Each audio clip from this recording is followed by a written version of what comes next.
Mau tahu cara main caturnya Jokowi? Oke, kita lihat bagaimana Jokowi memainkan bidak-bidaknya. Tujuannya kali ini adalah menjadikan ekonomi Indonesia meroket dengan membangun super holding BUMN. Bidak-bidak Jokowi adalah para menterinya. Dan menarik melihat bagaimana Jokowi menempatkan para menterinya untuk mencapai tujuan. Menteri pertama yang dipasangnya adalah Mahfud MD, Menko Polhukam. Tugas Mahfud yang paling penting kali ini adalah menyusun undang-undang Omnibus Law. Omnibus Law ini adalah produk undang-undang yang nantinya akan menyeragamkan undang-undang investasi yang selama ini bertentangan. Sebagai contoh misalnya, di daerah A peraturan investasinya X, sedangkan di pusat peraturan investasinya Y, jadinya bertentangan. Nah, ini menyulitkan investor asing masuk ke Indonesia.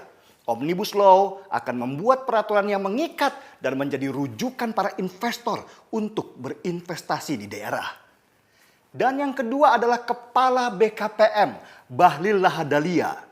Kalau dilihat secara keilmuan dalam bidang investasi, Bahlil jelas tidak ada apa-apanya dibandingkan Tom Lembong, Kepala BKPM sebelumnya. Tapi ternyata Tom Lembong tidak bisa menyelesaikan masalah selama ini, yaitu peraturan perizinan di daerah.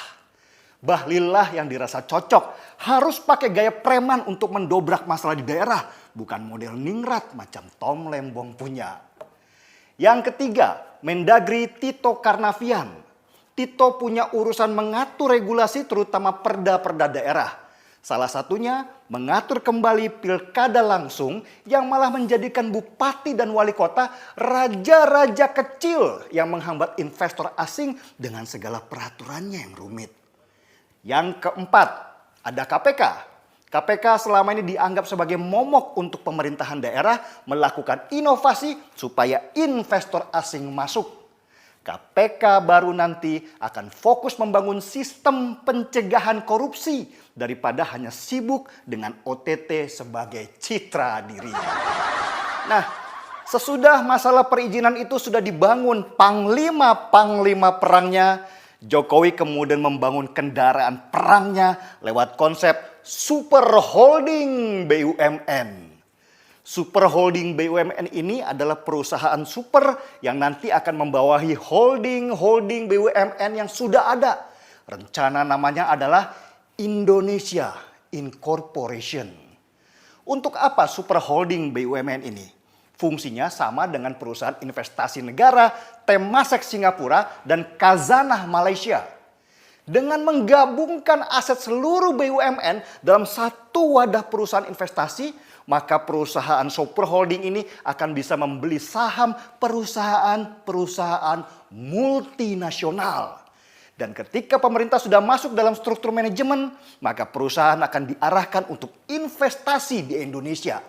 Dengan begitu, masalah pengangguran kelak akan teratasi karena banyaknya lowongan kerja.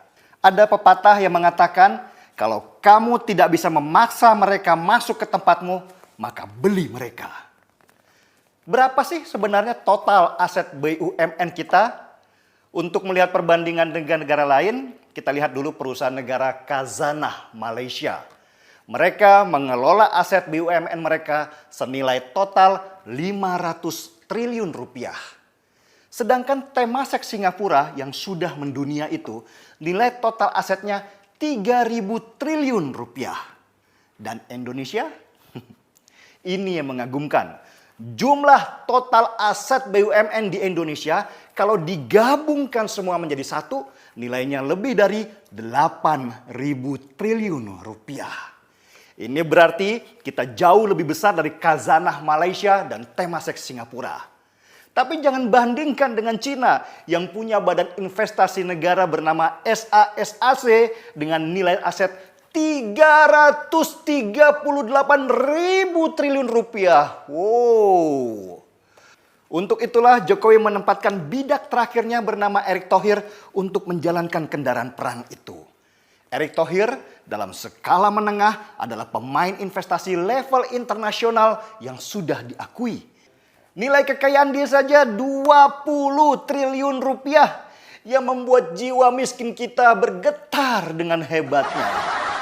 Dengan semua bidak-bidak yang sudah dipasang Jokowi untuk tujuan menjadikan Indonesia sebagai raksasa Asia di bidang ekonomi, tidak berlebihan kalau kita menyebutnya gila. Karena baru kali inilah kita mendapat seorang presiden yang merevolusi model ekonomi kita supaya bisa menjadi nomor satu di antara para kompetitornya. Terbanglah Garuda, bentangkan sayap-sayapmu seluas-luasnya. Negeri ini sedang bangkit dari tidur panjangnya. Marilah, mari kita ikutan gila. Saya seruput kopi dulu. Saya Dennis Regar, kita di acara Timeline.